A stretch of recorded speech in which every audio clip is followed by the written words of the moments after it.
I'm a living legend, I can't die, no, I can't die.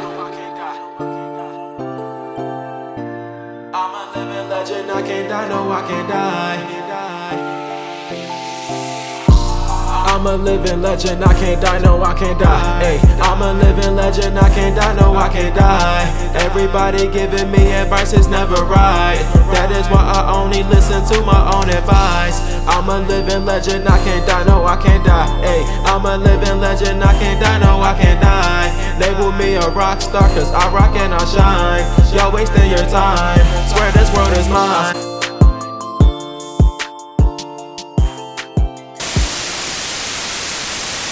What's going on, y'all? This is Foursquare. Welcome to part 2 of the episode. Make sure y'all continue to like, comment, subscribe, share the channel, share the page. We'll see y'all next time. Peace. Before we get into that, let me go ahead and say my favorite game. Were you? Oh, you didn't? Nah. Oh, well, I'm rude and I'm a terrible square, but you know now we're even for the food thing. Yeah.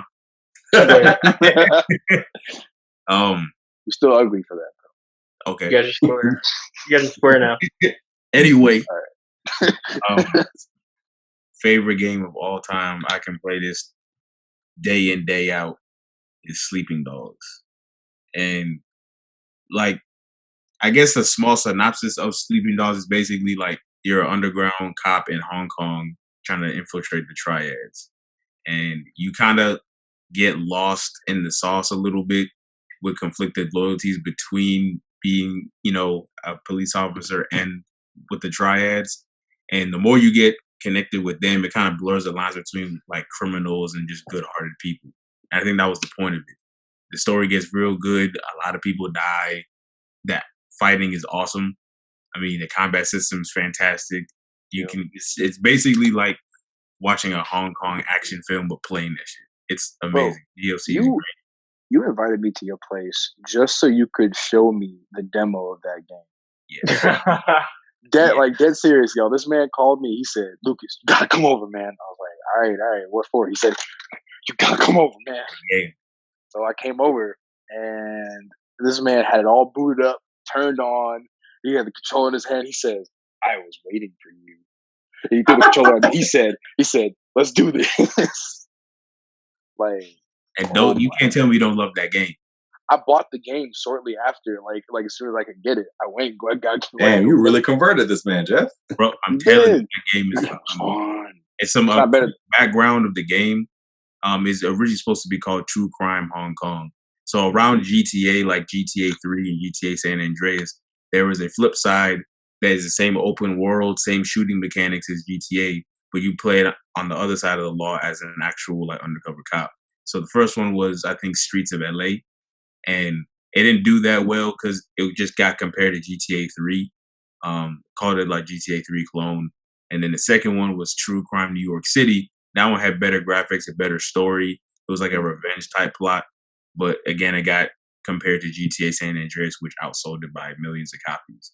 So in 2009, I think it was, I forgot which developer it was at the time. I think it was Activision that picked up True Crime Hong Kong, but they decided to get rid of the project, and then United Front decided to pick it up. And then they renamed it Sleeping Dogs, finished it up, and then boom. It's a beautiful game. It is. Like it's not better than Witcher 3, but I liked how compared to GTA 5, like it was the exact opposite. Instead of having loads of guns everywhere, it was no guns except for like a few select levels, and if you got lucky, you carjack someone. Yeah. You just threw hands at everybody. Everyone threw hands at you. Hands, elbows, ice chippers, fans. Throwing them in people. Fish hooks, bro. I'm telling you, bro. So you still pondering, bro. What's your favorite game and why? For me, bro, I've been trying to think about what my favorite game is. I have not been able to think of it, to be honest with you. It's crazy. I played a lot of great games in my life. It's just like, there's no way I can pick one. To be honest with you. It's not Halo. I mean, you talked about Halo. It might as well be Halo. Yeah. All right. My favorite game would be either Halo ODST or Halo Reach. Mainly because that was kind of like the background of whatever Master Chief had going on. You know what I'm saying? Yeah. I don't think I would go with ODST mainly because I was like the they were kind of like the Black Ops, the Navy SEALs of the military at that time. You know what I mean? Like, the only reason they weren't better than Spartans is because they just weren't Spartans. Yeah, exactly. They weren't Spartans. They were just people. You know what I mean? So I thought that was hard. Like I was like so tough. But yeah, so definitely ODST for me because I just kept playing that when I was a kid. I was like, shoot, 12, 13, playing that. Like that was like, wow, absolutely fantastic games, dude. We've been going on with those games. But actually, matter of fact, no. Let's go back to Lucas's point. The games. I want to ask Max one more question.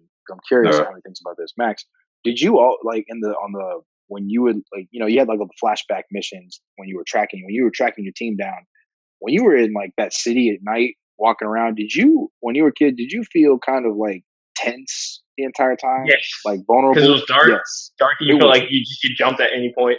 Because you're no longer a Spartan.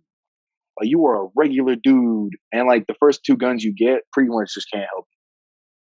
So you either get to hide or you just like hope not to die. You're like just that there, was like okay. It's not just okay. So I'm not just a weenie. That's great. Okay. No. That was something that they did a really good job implementing in that game because you actually had that fear of not being Master Chief. Yeah. So underrated games.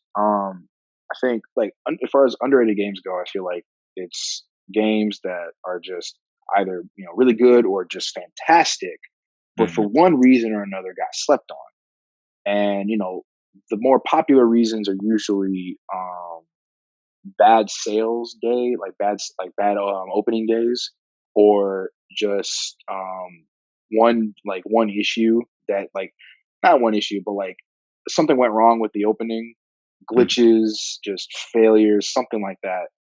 And even after patching it up, people just got turned off because first impressions mean a lot. So what are some games that y'all can think of that just throw out a few names, just games that you think were just not given enough credit for? Fable series. I think that was The Witcher before The Witcher. Yeah, I mean honestly, yeah. It was cleaner. It was cleaner than The Witcher 2. Yeah. Fable 2. What? Fable 2, I think was my favorite between the three. It was well done. Yeah, we had Fable 1 on our Xbox 360, I believe. Yes. We were just up all night playing that damn game, dude. Like that was absolutely incredible. Jeff, Alex, did y'all ever play the Fable series? I never played it. No. Just a quick. Honestly, it's very brief. The Fable series is basically just your typical fantasy RPG story. It follows a main character. He's a hero. He has quests to become a better hero. And each story had like a different kind of antagonist. It was very typical storytelling. Bad guy, good guy, beat the bad guy. Get to it. So it was very well done. So Max, why do you say underrated? Because I agree, but I don't know why. I just feel like I didn't get as much as mainstream, what am I trying to say? What am I trying to say? Mainstream promotion, Fantasy. I guess that's what I'm trying to say. A lot of people, you don't really hear a lot of people talking about Fable. Like you hear a lot of people talking about The Witcher. You don't really hear a lot of people talking about Fable because that's the same type of game before The Witcher. You know what I mean? Yes. So it was Xbox exclusive too. It was an Xbox exclusive. And I think at that time, Xbox was kind of outselling PlayStation. I don't think so, but either way, they're probably still neck and neck at that point. But for me, as an Xbox guy at that point in time, yeah, I feel like it was absolutely a fantastic game and a great exclusive for them. Absolutely. All right. So, eeny, meeny, miny, Jeffrey. I mean, I have three underrated games. One of them, like, I understand why it didn't do as good, but just the story was really good. And the one that the gameplay was extremely repetitive, but the story was absolutely phenomenal, is Mafia 3. Really? Yes. Interesting. I haven't finished playing that. I did start it though. I mean, I don't blame you. The gameplay is repetitive and really annoying, but as far as the story goes, it is beautiful. I mean, the cinematography, the graphics, how the plot unfolds. I've only seen one person play that game, and I was just like, it was like, it was cool, but I never dabbled into the story, so I don't know really what happens. But yeah, nah. Oh, I mean, I guess the basic synopsis is like you're this half black dude named Lincoln Clay who comes back from the Vietnam War and helps out the black mob in town in New Orleans. And the dude that you usually work with owes some money from this guy named Sal Marcano, and you're having like some trouble with the Haitians when you get back. So you got to go like kill a whole bunch of Haitians and stuff like that. When you come back, you have to rob the Federal Reserve. So once you get the money, you're cut. Because basically Sal's like, yo, Sammy, who's your boss technically, he's getting old. I want you to run it because you a badass. You special forces. And Lincoln's like, but Sammy took me in. I had no one else. And Sal's like, okay, well, you got to go. So he's like, all right, cool. You go get the money. And then you work with Sal's son and another guy that works with Sammy. So when you get back, you drinking, celebrating. Sal comes in and he's like, oh, yeah, you know what I'm saying? Good job. And then he kind of gives his son the look like, yeah, it's time to go. And then his son's like, yo, Lincoln, you know, you a bad dude, man. We shouldn't have said no. Shoots you in the head, kills Sammy. Like Sal like goes up to Sammy, shoots him in the head, and he's just like, where the F you going? And we're like actually like says it ER. Wow. Like, and it's just like, yeah, like let's go. And they burn the place down, and a priest comes and gets you, and then you go on like a murder rampage and kill all the underbosses to get the Sal. Wow. Yeah, it was that is a story for your ass. It was an interesting take on the idea of a mafia story because definitely it's like, oh, you're no longer just like in a typical mafia setting. You're a dude who's been wronged. You're trying to change the whole game. Mm-hmm. Like that was interesting. But yeah, the gameplay was a little repetitive. Like I think after like the 6th warehouse that I raided in the same time, I was like, yeah, I'm just gonna take a break. I took a 4-month break on that game. I couldn't do it. I was like, I need to take a break, and then I came back. But I might hit it up again. So you got 2 others? Yeah. List them off. Mod Nation Racers on PS3 was a really good, underrated game. It was a cartoonish racing game. You can customize your character. You can customize your kart. But the feature that I like the most, you can customize the track. So you can like lay out the track to kind of have it like a paint roller. You just lay out the track, but you can change the scenery, add buildings. So it's like they give you a big old field, and you can either make really tall mountains or dip it so you have like big oceans. So I would have like oceans and mountains. So you have to go up all the way down, fly off, drive around. I like that's tough. Yeah, that's dope. Go online, play with your friends, share your tracks and stuff. Yeah. And then the last one, it's still like praised, but I don't think it's praised enough. And that would be the Tomb Raider series, the revamped one, the reboot. Really? Yeah. I can see that. See that. I think part of that had to do with the 3rd game because the first 2 games I think were especially the first game. Everybody loved the first game. Second game was good.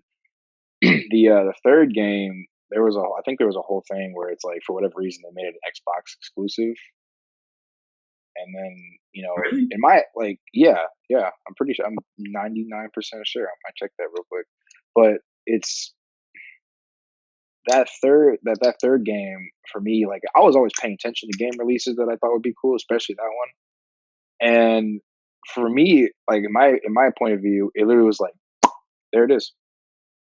Like I walked into GameStop and I was like, oh, it's out. Oh, there was no like press release, no like trailer. I didn't see anything on YouTube. I didn't see I didn't see anything. Nothing. It was crazy. Yeah.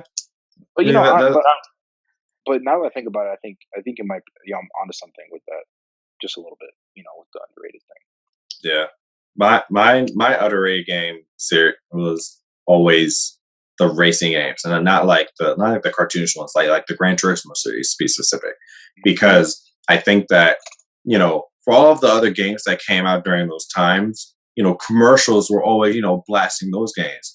But like, you might see, one or two commercials that have like a racing game, and I might be on like ESPN or something. I think it was more, those games were more catered to a specific target group, and I understood that. But so for people to, downplay it, it makes sense. But, my dad loves cars, so like he would always get those games, and I would sit beside him, and it's real intricate. Like, it's not just you racing the game. You gotta really, when you need an oil change, you gotta go get an oil change, get your engines done, get your wheels and axles done. These updated engines, like it is a whole idea of what it means to be somebody who's embedded into the automobile life. And so like I understood why it was, but like actually like racing is fun because I took that with me from racing, like Mario Kart and all those other games that were fun for us. So that's the idea still applied, but it was just in a more adult fashion. So let me ask you a question. When did that game come out? When did that series? When was that big? The Gran Turismo series was like early 2000s. And so like Gran Turismo 2, Gran Turismo 3, I don't know if there's a 4 that came out, but like all those was like early 2000s when those came out. So the level of immersion that you're talking about, do you think that has anything to do with it? Maybe? No, because I mean, anybody who likes cars likes cars. So that's what I said. Like the target didn't matter for like the generation. It was just, do you like video games? Cool. Do you like cars too? Yeah. You can do that together. And so for the people who bought that and invested in it, yeah, that's just what it was. So like you didn't really see many sales like Gran Turismo or like the more fun ones for our generation was like Need for Speed. Like those were like the ones that like made sense because we wanted to because we grew up with the Fast and Furious series and all those, so that made sense for us. But like the ones that were like seriously like, hey, we're racing, like we're doing the Grand Prix, and you're actually like you have to spend money on like these tools and like oil and different engines and different things. Like it is a whole cycle. So that's one of my favorite underrated games. It must be really underrated because I never actually played the Gran Turismo games. See, it was always on the shelves, but nobody really promoted it like that. I only played one, but I mean, it was good. I just never really got. I played a lot of Need for Speed. Played more Forza. Yeah, Forza, Need for Speed, Burnout, Midnight Club. Yeah. But those were more catered towards our generation. It's more like Fast and Furious lifestyle of like like the black market chop shop cars that has all of the little tweaks and bells and whistles that you can really zoom and go fast. I mean, Midnight Club had the music though. Yeah, they did. They did have the music. Soundtrack. Music was bumping. They had dance. Music was bumping for that. It was like Midnight Club on my PSP. Ooh, PSP ahead of its time. PSP, way ahead of its time. Rip, man. Rest in peace. My God, if they brought the PSP back now, I feel like that thing would go fed, like real shit. I think it would go. Sony fed. would bury Microsoft. Yeah, but if you think about it, like the one console, because you notice like this whole time we've been conversing back and forth between the games that were in PlayStation and Nintendo, but the one that we can never disrespect is the OG of Nintendo. All my Nintendo games, every Mario game that you can think of. Nintendo 64. Honestly, Nintendo 64, Game Boy, Game Boy SP, Game Boy Color. Game Boy Color. I played all Pokemon games. Trying to get into OGs. I mean, I got a list of the generations of the video games. You feel me? I mean, beyond that, we can go to Sega. I mean, Sega's that was my first game console that I've ever played. Sega Genesis, I'm with it. Let me go ahead and break it down for you. So right now we're actually in the 9th generation of video games. But I'm gonna take it back to the first one. The first generation was from 1972 to 1983, and the main consoles during that time was Atari Pong. So not Atari, just the Pong little thing, like with the little dot. Oh, the little doop. Yeah, my pops had that. So and then the second generation was from 1976 to 1982. And they had the Atari 2600. That's the most common one you see right now. That's a 2600 Atari. And then the third generation was 1983 to 2003. That I think is the longest spanning generation, and that one had it's called Famicom, because it's called Family Console in Japan, but better known internationally as NES, than the Nintendo Entertainment System, where Super Mario came out. And they also had the Sega SG-1000. So around the third generation, Nintendo and Sega were actually butting heads. They had a rivalry spanning, like, I think 3 generations, starting at this one. The fourth generation. I guess I was a Sega kid because I only played Sega. Yeah. The fourth generation was from 87 to 2004, and that's considered the 16-bit era. And that's what really started the Sega Nintendo rivalry, and that's when you had the Super NES and the Sega Genesis, along with their first Game Boy and the Sega Game Gear, which is their version of the Game Boy. And then that's also when Mortal Kombat got introduced to a console, their OG one back in '92. Sega on Mortal Kombat. Oh my gosh. My dad, I hate my dad to this day because he always figured out how to do the come here on Sega. Because you only had, you remember how fat that console was? You know, you just had, the little moving handles here. You had like A, B. And I'm like, and he was able to figure out, down forward, boom, down forward, boom. I used to always just be able to just do kicks and just like foot sweeps and stuff. But he was really like hitting me with combos. And when he was raiding, he knew how to electrocute me. I was like, oh my gosh. But I mean, then again, I was also 6. But yo, man, took you to school, man. Oh yeah, no. My dad showed no mercy. And that's not why to this day, whenever I teach a new person to play video games, no, I have to bury you. I need to make sure you know this is what this is. Redemption. You can't take the heat, then get out. There's the door. I was with my cousin one time, and he was talking mad garbage to me. Playing MKX, fast forward, we're playing MKX, and I was only playing at one point I was playing random characters and characters I never played before. I was kind of just casually kind of going about it. I think it was like the third match where he beat me. I can't remember. He was using Ermac, I think, and he was like, "Oh man, you suck, dude. I thought you were good at video games." And I did. I said, all right. I leaned you forward actually a little cracked your bit. neck. I leaned forward. I put in Johnny Cage. I said, I'm gonna run this fade on you real fast. Blah, blah, blah, blah. Doom, doom, doom. Blah, blah. There are certain games that, especially fighting games, we're writing that. There's certain fighting games where like, this isn't fun. This is war. This is me and you. My whole objective is to embarrass you. And if we're talking about, MK, Tekken, or the granddaddy that we all like to hop on, Super Smash Bros. That whole series. That's not a fighting that game. Whole series. That's not a fighting game. It technically counts. This is war. Does it? This is war. That's the most well-known one.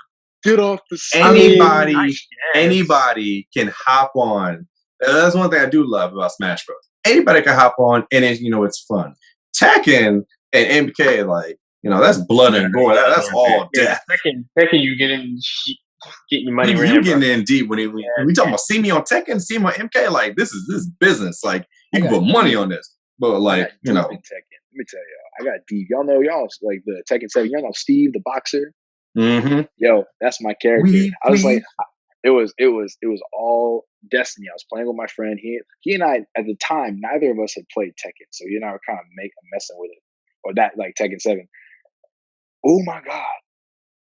I clicked random. I got Steve, and I was like, this looks kind of fun. He's a boxer. I don't know how I did it, but I figured out the weaving and the like some like basic combos. And at one point, he threw a 4-piece combo at me, and I don't know how, but I went overhand. Knocked him across the stage, and I looked at my controller. I was like, "Yeah, I'm getting this game right now." It's really if you can master Steve, you're goated. My 2 characters is always King and Eddie. I'm either gonna wrestle you and beat the life out of you, or I'm gonna hit you with this capoeira. And I'm gonna go ahead and get these kicks in. Eddie, for sure. Mm-hmm. Or Yoshimitsu. Yoshimitsu is also great. Yoshimitsu's crazy. Yoshimitsu is always great. Fun fact though. Or Akuma. I got a friend. He plays Steve, but he plays like in like big professional kind of tournaments. Like he's good. He actually taught me what I know about Steve. I'll give y'all a link, but y'all gotta look him up. That man. Shout out to my man Richie, dominating the game. Check him out at any Tekken fighting game tournament you can. That man took me to school when he was teaching me. He was like, all right, I'm going to show you some very basic combinations. All right, you get all that? That was basic. that was basic. Oh, but at least in this game, Tekken, that's something that you could take on for like competitions. Like people are in competitions, just like in Smash Bros. Like there's a whole Smash Bros. Tournament. There's like this one dude at my school who actually won $500 in a regional Smash Bros. Tournament. And like he played and he was always like hitting a random player every single time and winning, and you just have to survive. And so you keep going until he eventually lost, but like in the position that he got $500. So I'm like, you really are invested into this. But at least in Smash Bros, anybody you could have up to 8 players, and it's still like a more fun environment. Now it can get in crazy, and we can do a lot of trash talk. But it's still something that's fun and nostalgic that anybody could pick up still to this day, especially with the Switch out. Second I get that Switch, I'm getting that game. I mean, even back at like Marietta, they actually had a video game club, and the game that they would play would be Smash Bros. Brawl. I remember that. I definitely remember that. I don't know how I found that out. I just stumbled upon it. Speaking of Smash, one day, just see what's up. Speaking of Smash, it was on the Nintendo 64. Like the original Smash. And the 5th generation of video games. That's actually the first 3D era. So you actually having 3D graphics. It was generation 60 and Nintendo 64 and the Sega Return. And then from 1998 to 2015, the 6th generation, that's around our nostalgia. Starting. That's when we started to get in there. As the first Smash that I ever played was Smash Bros. Melee on GameCube. Yeah, that was the first time I was into it. Here's a game y'all probably didn't even play, the Dreamcast, Sega Dreamcast. Nope, never. Oh, never played it.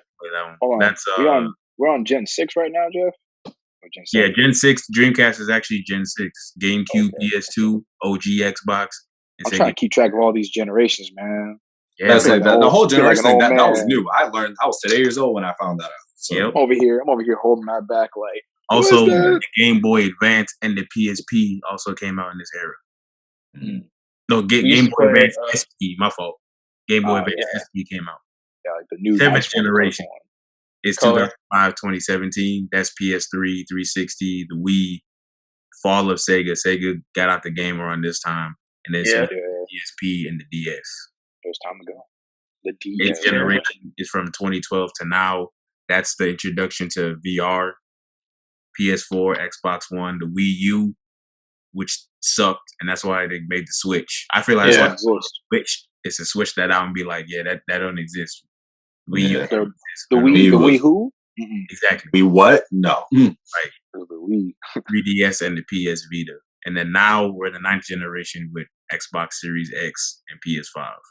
PS5, Nintendo. And soon the Switch Pro. The Switch Pro is going to come out. I got to do more research on it. I want to know what difference it makes between the Switch and the Switch Pro. The Switch Pro is going to change the game because what it's supposed to do is, so the Switch when it came out, it's a mobile console you take it around with you. It's literally handheld and console together. Yes. So it was originally, I think it was originally designed to hold, okay, a little bit off because Breath of the Wild was one of the first games that came with it, but it was designed to hold Nintendo games and you'll take Mario Kart wherever you go. It was innovative. But then they started porting in games like Doom, The Witcher 3 and everything. And that's when the graphics started kind of overloading a little bit. So this Switch Pro is basically supposed to make it more user friendly for every other game. Is it still the same idea of you can still travel and take it with you and all that stuff? That is the thing. It is everything you got from the Switch. Now they're improving it. They're making it just better. So you can bring your the most advanced games that go on the PS4 and the Xbox or the PS5 now, and you're gonna be able to carry it. Now, if it works the way it's supposed to, That's gonna be crazy. See, Breath of the Wild 2. You gotta wait for it. You gotta wait for it, dude. Because yeah. you gotta work out. So should I go ahead and still buy the Switch, or should I just wait for the Pro if it comes out soon? I think just like hold your breath on it, to be honest, and wait. But if there comes a time where like you just like you really want to play it, you really want to play Smash with your friends, I wouldn't say no to getting it. Well, But Switch is still pretty young though. Yeah, so Switch has only been out for what, like maybe 2-3 years. It came out in 2017. So like 4 years. Really? 4 years. Yeah. It's been out for a minute. Like I played it in college. They're just updating. They're just upgrading the Switch. Basically, they're not making a new console. But that's kind of how Nintendo does things. Like they just release things in a very specific interval, and it just works. Nah, Nintendo always innovates, in my opinion. They do. Following console is gonna be some shit that you like. Oh shit. Mm-hmm. See, Alex, Nintendo will be that. Go ahead, Lucas. You mentioned earlier that we've been here ragging on games, one versus the other, but they've all pretty much been PlayStation or Xbox games. And you mentioned that we just really haven't brought in Nintendo.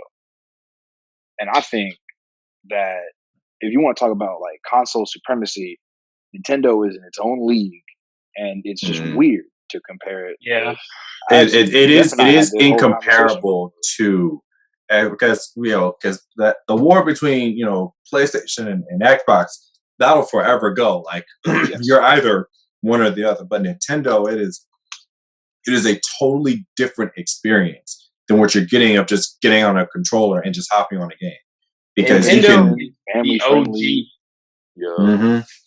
For our generation, Nintendo will always be like OG for us. Like, and it's always for good times. You have Xbox, you have PlayStation. They're always head to head. Then you have Nintendo, which is up here, which been doing this shit for what, 40 years? 40 years since the start. Pretty much since the start. I mean, they own because when I get Nintendo, when I get the Switch, I'm only getting nostalgic games. Like I'm only getting Mario games. Like I'm only getting the games that bring back those fun childhood memories. I'm not getting 2K on the Switch. I'm not getting Call of Duty on the Switch. Like I'm not going to do that. No, I want to play Nintendo for what it calls for. But let me ask you something. Can you say for certain right now, without knowing what the Switch Pro is going to offer, that you will only play Nintendo games? Because what if the Switch Pro comes out and these games that you would have gotten on the PS4 initially, or the PS5 now is going into it, are suddenly like so amazing on the Switch Pro, and you can carry it with you? You really going to tell me that you're not going to carry that stuff wherever you go, if it's really like same or comparable quality? If Ghost of Tsushima, if they make a Ghost of Tsushima 2 and they make it compatible to go on the Switch, I'm not getting it. I'm playing it on the PS4 for what it is, because that is a completely like if sitting down and playing my PS4 and then getting up and playing Nintendo. If you think about it, that Nintendo games are more of a community event. Anybody can hop around. Think about it, every time we hang out, we always bust out the Switch because it's a game or something that everybody can hop in.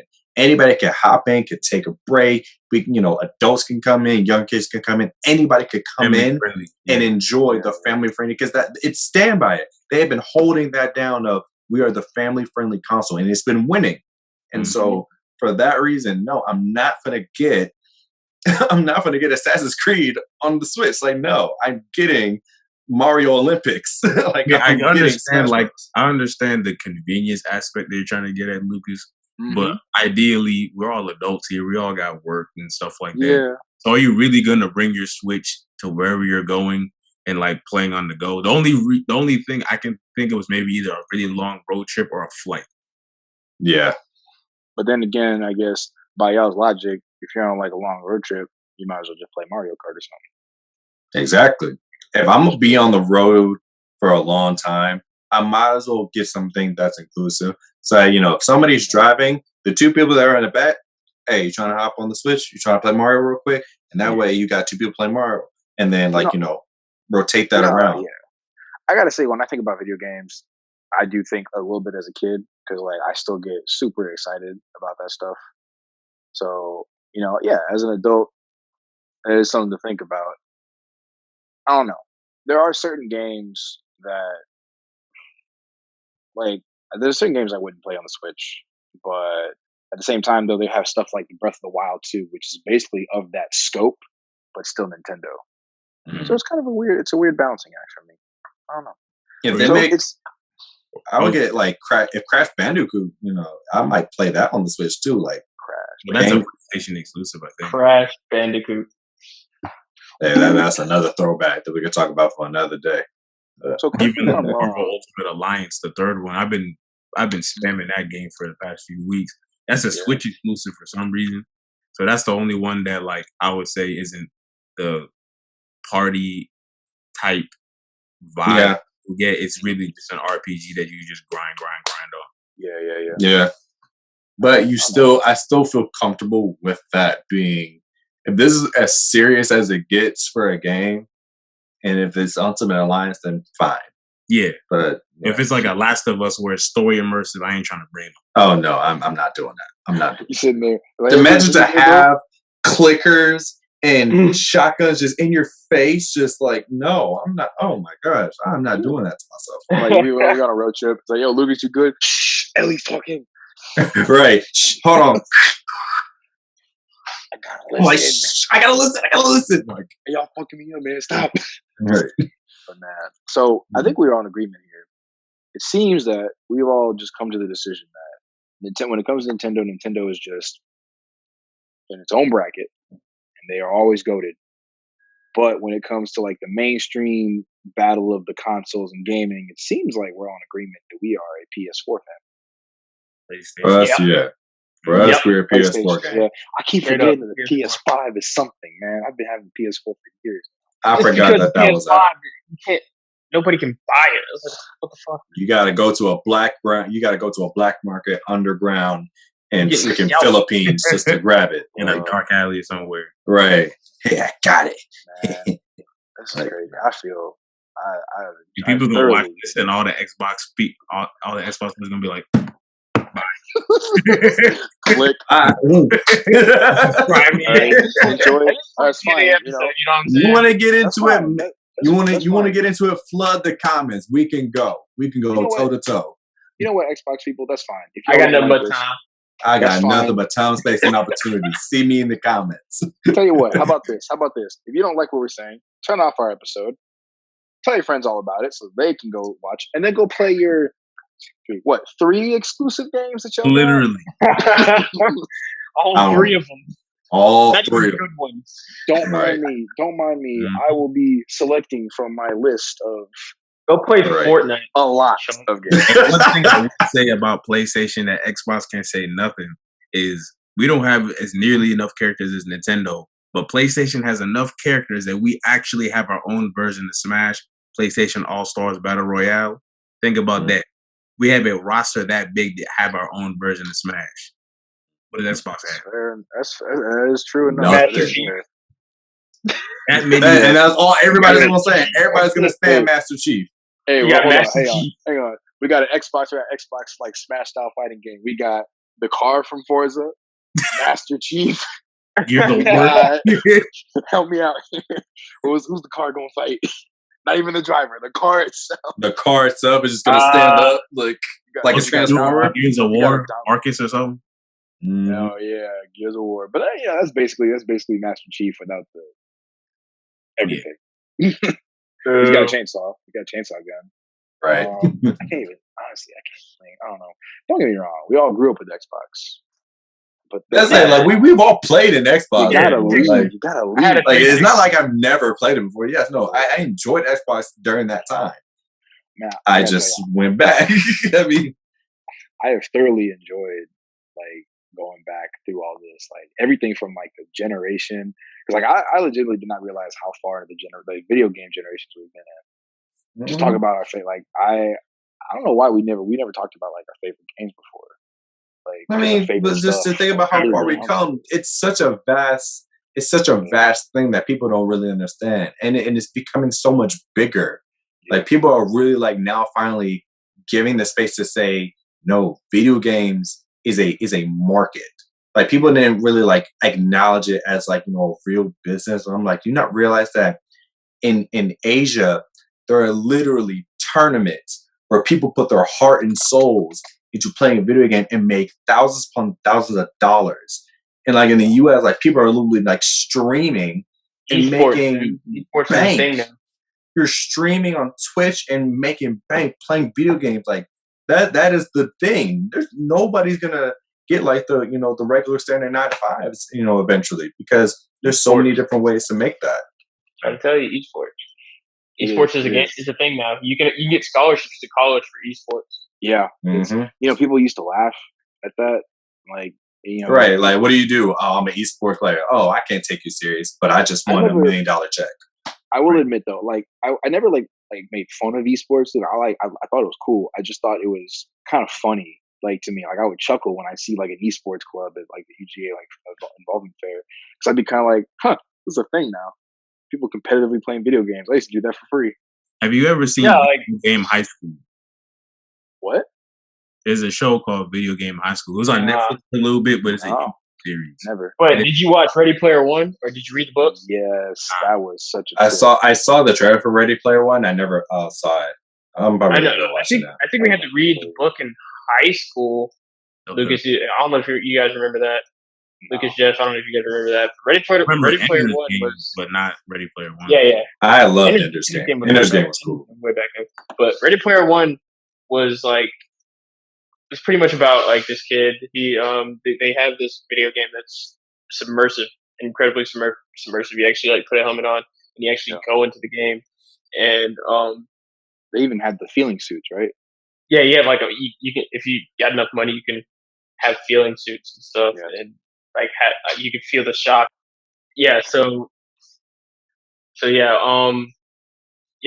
the gaming console was called the Oasis. Basically, they everybody pretty much in the world played the game.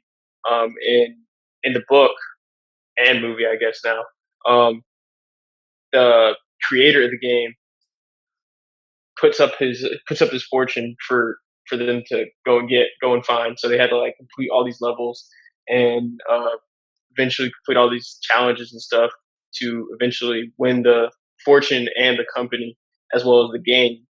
So I thought that was pretty cool. I think that might be where video games are heading now, which is a scary thought, I guess. I don't know. But I gotta say, there's one last question I want to ask y'all, because you brought it in my head because you said where are video games heading. There's a bit of a thing I want y'all to kind of ponder your minds on, and you listeners out there, I want y'all to think about this too. I have been thinking a long time about what we opened our discussion with, GameStop. Where is that heading? I personally believe that it is going down inevitably, but I don't think it's just going to die. I think that if someone is smart enough to see the potential that we grew up with, they can take it to another height. So I got to ask you, what do you think will happen to GameStop? Because I always thought it was going to be absorbed by a big company. My two big choices are Amazon or Netflix. Netflix being the weird one. You can take my friend Nick because he put me on that idea. I got some. All right. I think that GameStop I think they might bounce back and change with the times. So I think they might create their own platform to where they can actually sell more games online. See if they can actually get digital downloads and sell games online, make it pretty convenient, and you can kind of be able to download an app on your game station or something like that, in like a Netflix form type thing, or Amazon Prime type thing, or you know what I mean. Like you can actually download games, kind of like a PlayStation Now, but not PlayStation. Yeah, it might revamp. If it doesn't get swallowed up by Amazon or another big company, it'll revamp itself, I think, into its own thing, where it could be a gaming experience, and it's not necessarily something where you can. I mean, they might have eventually they'll probably have just a portal where you can purchase, download, and upload into your own console that way. So I personally think that discs are gonna die. I think that discs are gonna go eventually. They are dying. And so It's convenience. Once the disc go, now the value is the console. So the console is going to continue to grow and become its own thing. And so eventually you could probably make a portal for GameStop and make it to where if you want to like sync your console and sync your account in, purchase games that way, then you can do that. And then if you want to go into like the Ready Player One aspect where you're doing the more simulator type of game, they have to keep up that new tech, that new idea, that new thought type of gaming experience. But if they don't do that, I think that they're going to cut their loss and they're going to get swallowed up by somebody. And then they are going to probably innovate off of that. Phenomenal. Jeffrey. I mean, going off of this are going to be obsolete because they are. I personally don't really see the point of GameStop anymore. I mean, the point of GameStop was to go in, find the newest game, grab the disc, put it in your game system, or even buy game accessories, controllers, headphones, stuff like that. So maybe GameStop will still be around in the sense of having game accessories and consoles, but you can get that at Walmart and Target and stuff too. Yeah. So it's like they're really same thing with toys and Toys R Us. You can buy toys anywhere else. Toys R Us, they had to go. So Toys R Us is also overpriced. It's like Blockbuster. I mean, I feel like if they had more exclusive gaming accessories, like Toys R Us kind of had more exclusive toys. Yeah, I feel like they might be able to stay around. See, Toys R Us kind of like kind of has the same issue that GameStop has. Yeah, GameStop has gaming accessories, apparel, paraphernalia, all this kind of stuff, but a lot of it is like jacked up on the price. Toys R Us may have had a lot of stuff to select from, but their stuff was pricier, and for families that were trying to be, more. They're trying to be minimalistic and quick about it. They were trying to make their kids happy, while also being on a good budget, and not only need compound convenience in that. Toys R Us was just very slow to feed. Right. And who knows what they could have done. But I don't know. I like what y'all are saying. I think the big thing about the big question mark for me about GameStop also is what's going to happen to the concept of selling cheaper games or pre-owned games, because they had an entirely different kind of cost system. Even like their newer games had different pricing than other like Target or Walmart. Like Target and Walmart are very consistent, except for like holiday sales. They like keep it at $60. If it's not very popular, they may bump it down to $50 or $40. But GameStop kind of trickles down a lot, especially if it's pre-owned. So I don't know. I feel like it's weird. It's weird even thinking about this, Yeah, that's the way that this generation is taking off, man. But with that, we're gonna go ahead and close it off. This has been another episode with Foursquare. I'd like to thank all the squares for squaring it up. Jeff, go ahead and eat your food once we're done. Say square one more time. Say square one more time. Say square one more time. You got to say square one more time. Square. All right. Square. All right, y'all. Thank y'all for watching. We'll leave our information down below. Make sure y'all follow us on Instagram. Make sure y'all like, comment, subscribe, share with your friends. Throw up that notification button to let y'all know whenever we drop another episode. And until then, squares, we out here. And real quick, I want to add one big thing to all our fans out there. Number one, big shout out to my boy Kayvon Hentz, aka Paradise on Spotify. He provided us with content, his own. He's making his own music, and that man, I gotta say, I'm enjoying it. So please, in the information, you heard him in our last episode. You can hear him this episode. Check him out on Spotify. Paradise. He's coming up. We'll drop that down and below as well. Make sure y'all get that information, man. Also, special shout out to my good friend Taylor. She helped us make the logo and a few other things. Big facts. So big shout out to her. She's a great, amazing artist. Check her out on her art page, also, as well as follow her on her main page. So that's going to be in the comments below too. One last big thing. Shout out to the pandas for no longer being endangered.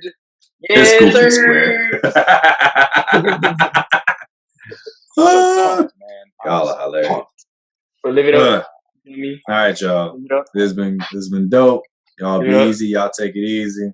We'll see y'all on the Stay next tuned. episode. All right, Stay stay tuned, tuned, y'all. everybody. Yeah. Stay undercover, I'm stealth. My whole life I kept on waiting for shit. Had to learn to go get it myself. Yeah, I'll get this shit by myself. Yeah, I'll make a way for myself. Yeah, I see you got a new dude and that's cool, but I promise we fuck I won't tell. Yeah, know that you miss it, I tell. Because you still hit up my cell. So just let us out of ourselves. Cause I think I'm losing brain cells. Cause you're toxic, so toxic, still want you myself. Wanted that girl for some years now. Now she unbuckled my belt. And see that she like how I felt. I'm on a mission, no I cannot fail.